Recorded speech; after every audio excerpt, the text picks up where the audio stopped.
Next topic is full subtractor.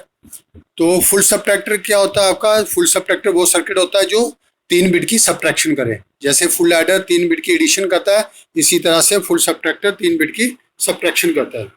It perform the subtraction of 3 bits. मान लिया जो 3 variables हैं जिनकी हमें सबट्रैक्शन परफॉर्म करनी है, वो आपके क्या है? ए, बी और सी। और जब भी हम सबट्रैक्शन करेंगे तो रिजल्ट किस फॉर्म में आएगा? डिफरेंस की फॉर्म में और बारो की फॉर्म में। डिफरेंस को डी से रिप्रेजेंट करते हैं, बारो को बी डैश से रिप्रेजेंट करते हैं।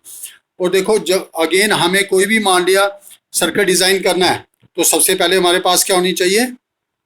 लाजी इक्वेशन होनी चाहिए। और लाजी इक्वेशन भी सिंप्लीफाइड फॉर्म में होनी चाहिए। और सिंप्लीफाइड लॉजिक इक्वेशन कहाँ से मिलती है? हमें के मैप से। और के मैप हम कहाँ से ड्रा करेंगे? ट्रुथ टेबल से। तो पहले हम ट्रुथ टेबल ड्रा करेंगे, 3 वेरिएबल का ट्रुथ टेबल। और 3 वेरिएबल का ट्रुथ टेबल आपका जहाँ आ गया, जैसे आपका ए बी सी आपका आ रहा है, और जहाँ आप देख रहे हो ए बी सी, अगर हम मान लिया 3 वेरिएबल लेते हैं, तो सी वाले में 1 0 1 1, बी वाले में 2 0 2 1, और ए वाले में 4 0 4 1। और जब हम सबट्रैक्शन करेंगे तो पहले हम ए और बी को सबट्रैक्ट करेंगे, जो भी आंसर होगा उसको सी से सबट्रैक्ट करेंगे। जैसे पहला आ गया 0 - 0, तो 0 होता है, तो उसमें से सी भी 0 है, तो 0 में से 0 माइनस करेंगे, डिफरेंस 0 आएगा। 12 हमने लिया ही नहीं। आगे 0 - 0 0 होता है, बट उसमें से 1 माइनस करना होगा, 0 - 1 करना होगा, तो नहीं होता। तो 0 - 1 आपका नहीं होता। उस केस में हमें क्या लेना पड़ेगा? एक 12 लेना पड़ेगा। तो इसलिए 12 वाली साइड में 12 लगा दिया। अगर 12 लगाएंगे तो आपका क्या बन जाएगा? ये बन जाएगा 1 0। तो 1 0 में से 1 माइनस करेंगे, आंसर इज 1। नेक्स्ट अगेन 1 - 0, तो आपको 12 लेना पड़ेगा। तो जब आप 12 लेगो तो आपका बन जाएगा ये 1 0। 1 0 में से 1 माइनस किया 1, उसमें से 0 माइनस किया, आंसर इज 1। नेक्स्ट फिर आपका 0 - 1 है, फिर 12 लेना पड़ेगा आपको। तो 1 जब 12 लिया तो 1 0 - 1 इज 1, उसमें से 1 माइनस किया तो आंसर इज 0। नेक्स्ट 1 - 0 1, उसमें से 0 माइनस करेंगे 1, आंसर आपका डिफरेंस आपका 1 आ गया, 12 नहीं लिया हमने। नेक्स्ट 1 - 0 1 होता है, उसमें से 1 माइनस किया, आंसर इज 0, कोई 12 नहीं लिया हमने। लास्ट सेकंड लास्ट 1 - 1 क्या आता है? 0, उसमें से 0 माइनस करेंगे तो आपका डिफरेंस 0 आएगा, कोई भी 12 नहीं लिया। और लास्ट वाले में 1 - 1 क्या हो गया? 0। तो 0 में से 1 माइनस नहीं होता, इसलिए 12 लेना पड़ेगा। तो 1 0 - 1 इज 1। तो ये आपका आ गया ट्रुथ टेबल। अब ट्रुथ टेबल से हमें के मैप ड्रॉ करना है। के मैप डिफरेंस के लिए अलग से करेंगे, 12 के लिए अलग से करेंगे।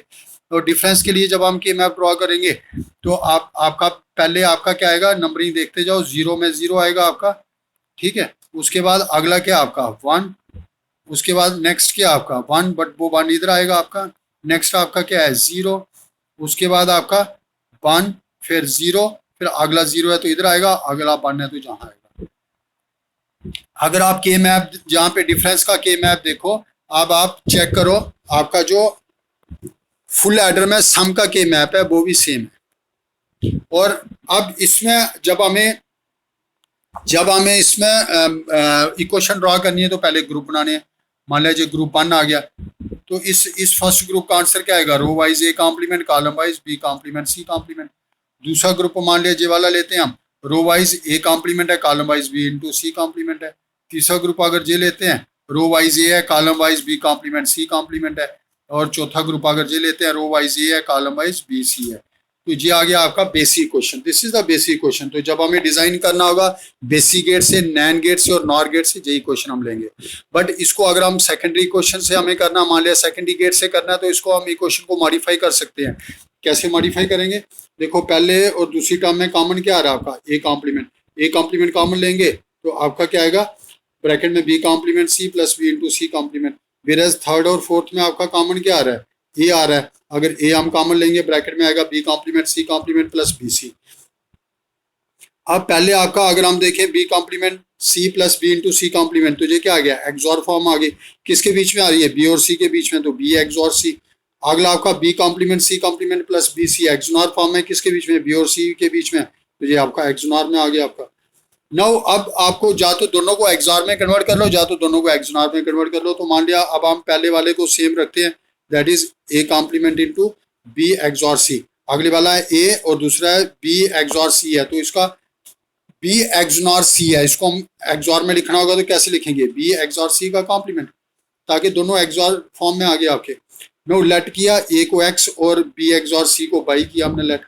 जब हम ऐसा करेंगे तो ऊपर A complement means X complement हो गया, B XOR C means Y आ गया, अगले वाले का ए एम मीन्स एक्स आ गया, बी एक्सॉर सी है तो बाई आ गया आपका। तो अब जहाँ पे एक्स और बाई में एक्सॉर फॉर्म आ गए और उनकी वापस वैल्यू डालेंगे, एक्स की वैल्यू ए आ गई, एक्सॉर आ गई, बी की बाई की वैल्यू वी एक्सॉर सी आ गई। तो इस तरह से आपका ये सेकेंडरी इक्वेशन आ गई। अब ये तो डिफरेंस का के मैप आ गया, बारो का करना है तो बारो का पहले हमें मालूम होना चाहिए। आपकी इक्वेशन आ गई 0 ट्रिपल 1 ट्रिपल 0 1।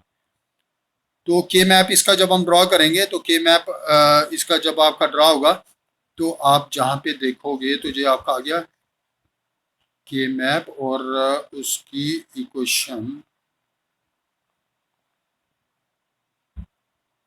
देखो के मैप आपका क्या आ गया 0 ट्रिपल 1, तो 0 1 फिर 1 इधर आता है, फिर 1 इधर आता है, उसके बाद ट्रिपल 0 1 0 ट्रिपल 0 मीन जे 0 आ गया आपका, जे आपका 0 आ गया, उसके बाद 0 आ गया, फिर 0 आ गया और लास्ट में 1 आ गया। उसके बाद आ गया आपका दैट इज ग्रुपिंग। मान लीजिए आपका पहला ग्रुप है तो इस ग्रुप का आंसर क्या आएगा, row wise A complement column wise C. दूसरा आपका ग्रुप मान लीजिए वर्टिकल ग्रुप लेते हैं जे वाला तो आपका बी सी आ जाएगा। तीसरा ग्रुप जे वाला अगर लेते हैं तो रो वाइज ए कॉम्प्लीमेंट है, कॉलम वाइज आपका बी आएगा। तो ये आपका आ गया 12 का। तो अगर हम फुल एडर और फुल सबट्रैक्टर में देखें तो खाली डिफरेंस क्या है, देखो वहां पे था A B plus B C plus A C, तो जहाँ पे भी टर्म्स वही हैं, खाली दोनों में डिफरेंस क्या है कि ए के ऊपर कॉम्प्लीमेंट है। वेयर एज जहाँ पे आपने देखा था वहां पे जो सम की क्वेश्चन थी और डिफरेंस की क्वेश्चन थी वो सारा सेम आया हुआ है आपका। जो आपका ट्रुथ टेबल सेम आएगा, के मैप सेम आएगा और इक्वेशन सेम आएगी, आगे डिजाइन भी सेम आएगा आपका। खाली डिजाइन आपका डिफरेंट किसका होगा, ओनली 12 का। तो नेक्स्ट जब हम करेंगे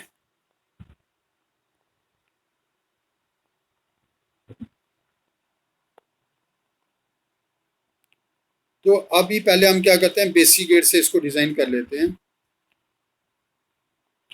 तो डिजाइन यूजिंग बेसिक गेट्स, तो पहले आपका अगर डिफरेंस का देखेंगे तो हमारे पास क्या है, A complement B complement plus C, A B complement C complement plus A B C plus A complement B C complement. Term आगे पीछे हो सकती है, कोई इशू नहीं है। अब जहाँ पे अगर हम देखेंगे इन टर्म्स को तो ये इसमें आपको मालूम है कि कॉम्प्लीमेंट किससे आता है, कॉम्प्लीमेंट आता है नॉट गेट लगाएंगे। तो पहले है A complement B complement into C. देखो एक ए के साथ नॉट गेट लगा, बी के साथ नॉट गेट लगा, सी के साथ नहीं हुआ।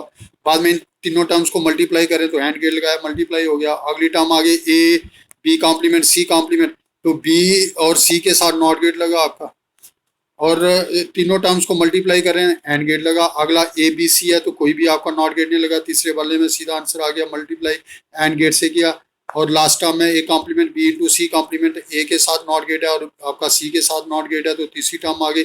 लास्ट में ये सारी टर्म्स आपस में क्या हो रही हैं, ऐड हो रही है, तो ऐड कौन करेगा, और गेट करेगा। तो ये तो आ गया आपका डिफरेंस का। अब इसी तरह से आपने किसका बनाना है, 12 का। तो 12 का बट वो इसी के साथ बनना है आपका। तो 12 में आपका क्या है, A complement C plus A complement C plus B C plus A complement B. पहली टर्म ए कॉम्प्लीमेंट सी है तो ए के साथ नॉट गेट लगा, फिर बी सी है किसी के साथ नॉट गेट नहीं लगेगा, ए कॉम्प्लीमेंट बी है तो ए के साथ नॉट गेट लगा, आगे वो टर्म्स मल्टीप्लाई हो रही हैं तो एंड गेट लगे, लास्ट में आपका ऐड हो रहा है तो और गेट लगा। तो ये आ गया आपका बेसिक गेट से। नेक्स्ट आ गया आपका नैंड गेट से। तो नैंड गेट में हमें मालूम है कि नैंड गेट में हम क्या करते हैं, जिनके ऊपर कॉम्प्लीमेंट होते हैं उनको हम शॉर्ट करते हैं और जिनके ऊपर कॉम्प्लीमेंट नहीं होते हैं उनको डायरेक्ट लेते हैं। खाली डिफरेंस यही है आपका। तो जैसे आ गया पहली टर्म आ गई A into B complement C complement, तो आपने देखा बी और सी को नॉट गेट से शॉर्ट किया, आपने ए को डायरेक्ट लिया। अगला है A complement B complement C, तो आपने देखा ए और बी को आपने नैंड गेट से शॉर्ट किया, सी को डायरेक्ट लिया। अगला है ए बी सी, किसी को भी आपने शॉर्ट नहीं किया। और अगला A complement B into C complement, तो दैट मीन्स ए और सी के साथ आपने नैंड गेट को शॉर्ट किया। तो ये इनकी आउटपुट्स आ गई आपकी तीनों चारों की। और आगे नैंड गेट में जब हमने इनको किया तो आपने देखा पहली टर्म इंटू दूसरी टर्म इंटू तीसरी टर्म इंटू चौथी टर्म और कॉम्प्लीमेंट आ गया। और आगे हमने क्या किया, इसको कन्वर्ट किया डी मॉर्गन्स लॉ लगा के, तो ये आपकी टर्म, उसके बाद ये टर्म आ गई आपकी। तो अब ये था आपका डिफरेंस का। अब इसी में अगर आपको 12 निकालना होगा तो 12 आपका आ जाएगा ए कॉम्प्लीमेंट सी है तो ए वाले को हमने नैंड गेट से शॉर्ट किया, अगला बी सी है तो किसी को नहीं किया, ए कॉम्प्लीमेंट सी है तो ए वाले को किया हमने, और आगे नैंड गेट हमने लगाए, और लास्ट में फिर हमने नैंड गेट से इसको हमने कंबाइन कर दिया। तो ये था आपका नैंड गेट से। बट अगर अब आपने नॉर गेट से करना होगा तो नॉर गेट में आपने उल्टी प्रोसेस होती है आपकी नॉर गेट में। तो वो उल्टी प्रोसेस क्या होती है आपकी, देखो इसमें हम क्या करते हैं, जिनके ऊपर कॉम्प्लीमेंट होते हैं, जैसे ये क्वेश्चन थी आपकी A complement B complement C, next है A complement B C complement, फिर है A B complement C complement, और लास्ट वाला है ए बी सी। तो पहले आगे A complement B complement C, A complement B complement C, तो सी है ना, तो सी वाले को हमने क्या करना है, हमने सी वाले को हमने क्या करना है, शॉर्ट करना है नैंड गेट से, नॉर गेट से, बाकी ए और बी को डायरेक्ट लेना है। और नॉर गेट क्या करता है, एडिशन करता है, A plus B plus C complement का whole complement, De Morgan law लगा दो, A complement B complement C आ गया। अगली टर्म है आपकी A complement B C complement, तो आपको शॉर्ट किसको करना है, बी को, ए और सी को डायरेक्ट लेना है, फिर जो सम में आएगा उसको प्रोडक्ट में चेंज कर दो। अगली टर्म में आपकी A B complement C complement, तो ए वाले को शॉर्ट करेंगे आप और आगे ऐड करेंगे, फिर डी मोर्गन लॉ लगाएंगे। चौथी टर्म आपकी क्या है, that is A B C, तो आपने देखा हमने तीनों को शॉर्ट किया है नॉर गेट से, और लास्ट में नॉर गेट लगाया, और जहाँ पे क्या आता है, आंसर उल्टा आता है, इसलिए जहाँ पे हमें शॉर्ट भी करना पड़ता है नॉर गेट से। अगला आपका आ गया, ये था डिफरेंस का। उसके बाद आ गया बारो, और बारो में आपको क्या करना है, देखो आपका था ए कॉम्प्लीमेंट बी, और ए कॉम्प्लीमेंट था पहले, तो ए कॉम्प्लीमेंट सी, तो ए कॉम्प्लीमेंट सी, तो सी वाले को शॉर्ट किया हमने। दूसरा था बी सी, बी और सी दोनों को किया, उल्टा होता है जहाँ।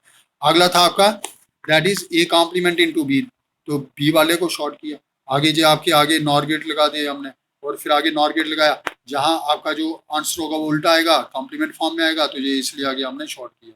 तो ये आ गया आपका नॉर गेट से। और जहाँ पे अगर आप देखोगे तो जहाँ उल्टी प्रोसेस यूज होती है आपकी, अब आ गया आपका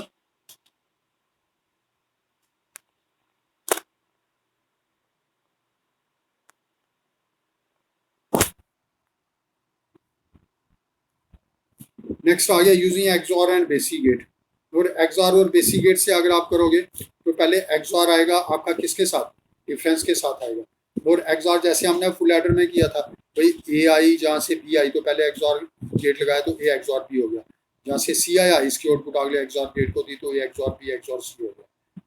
फिर एज दूसरा आपका जो आपका बार हुआ है वो उसको किससे बनाना है, बेसिक से, ये पहले ही हमने बनाया हुआ है बेसिक से। तो ये था आपका एक्सऑर और बेसिक गेट्स। अगला आपका है एक्सऑर और नैंड और एक्सऑर और नॉर। देखो एक्सऑर जे वाला पोर्शन तो सेम रहेगा, एक्सऑर वाला तो पहले ए और बी के साथ एक्सऑर लगाएंगे, फिर जो उसकी आउटपुट होगी सी के साथ लगाएंगे, ए एक्सऑर बी और एक्सऑर सी हो जाएगा। और ये हमने नैंड गेट से अभी हमने बनाया, तो ये हमारा क्या था, ए कॉम्प्लीमेंट सी, तो ए वाले को शॉर्ट किया, फिर क्या था बी सी, किसी को नहीं किया, ए कॉम्प्लीमेंट बी ए वाले को किया, तो ये हमने पहले पीछे ही हमने किया। तो ये हमने खाली बारों को चेंज करना है, और आपका जो डिफरेंस है वो तो आपका सब में सेम आएगा। और लास्ट वाला है एक्सऑर और नॉर, फिर जो आपका एक्सऑर आपका सेम आ गया, और नॉर में अभी हमने पीछे किया। तो ये थे आपके फुल एडर।